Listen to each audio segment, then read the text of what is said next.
আজকে আমি আপনাদেরকে এমন একটি ভিডিও দিচ্ছি। আসলে যে ভিডিওটা আল্লাহ রাব্বুল আলামিনের কুদরতের নিদর্শন। আল্লাহ তাআলা বলছেন, কুল সিরু ফিল আরদি, তোমরা জমিনের মধ্যে ভ্রমণ করো এবং আমার নিদর্শনগুলি, আমার কুদরতগুলি দেখো।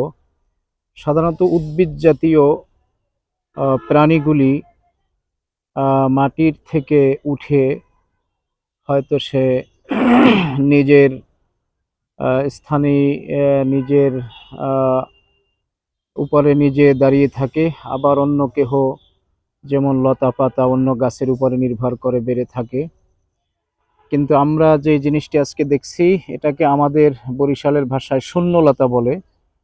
আসলে শূন্যলতা এজন্য বলা হয়, শূন্য শব্দের অর্থ মাটির সাথে যার সম্পর্ক নাই তাকে শূন্য বলে। শূন্যের উপরে যেমন চন্দ্র সূর্যকে আমরা শূন্যের উপরে বলি, মাটির সাথে তার কোনো সম্পর্ক নেই। এজন্য বলি যে আসলে মাটি থেকে কোনো খুঁটি বা কোনো সংস্পর্শ থেকে তিনি শক্তি নেন নাই, উপরে থেকেই তিনি চলমান।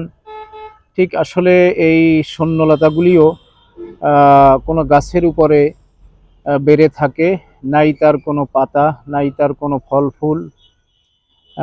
হয়তো ফল ফুল থাকলে আমরা সেটাকে তেমন চোখে দেখি না। তো আসলে আল্লাহ রাব্বুল আলামিনের একটি অপর কুদরত যে অপর গাছের উপরে ভর করে এই লতাগুলি বেড়ে থাকে। তা আসলে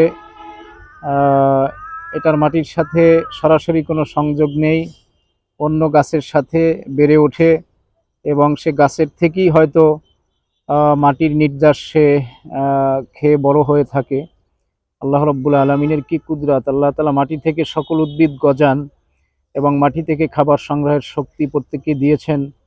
কিন্তু এই গাছগুলিকে আল্লাহ তাআলা কিভাবে মাটির সরাসরি সংস্পর্শ ছাড়া আল্লাহ তাআলা একে বাড়িয়ে দিচ্ছেন। আল্লাহ তাআলা দেখান যে আসলে দেখো বান্দা, আমি সব কিছুই পারি।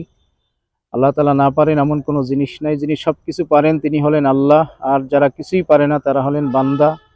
তো আল্লাহ যেরকম কুদরতময়, তার কাজগুলি সেরকম কুদরতময়। আমরা এই ভিডিওটি দেখে যদি ভালো লেগে থাকে অবশ্যই সাবস্ক্রাইব করব, শেয়ার করব এবং আল্লাহর কুদরতকে অপরের কাছে জানিয়ে দেওয়ার জন্য এই ভিডিওটি ছড়ায় দিব ইনশাআল্লাহ। আসসালামু আলাইকুম।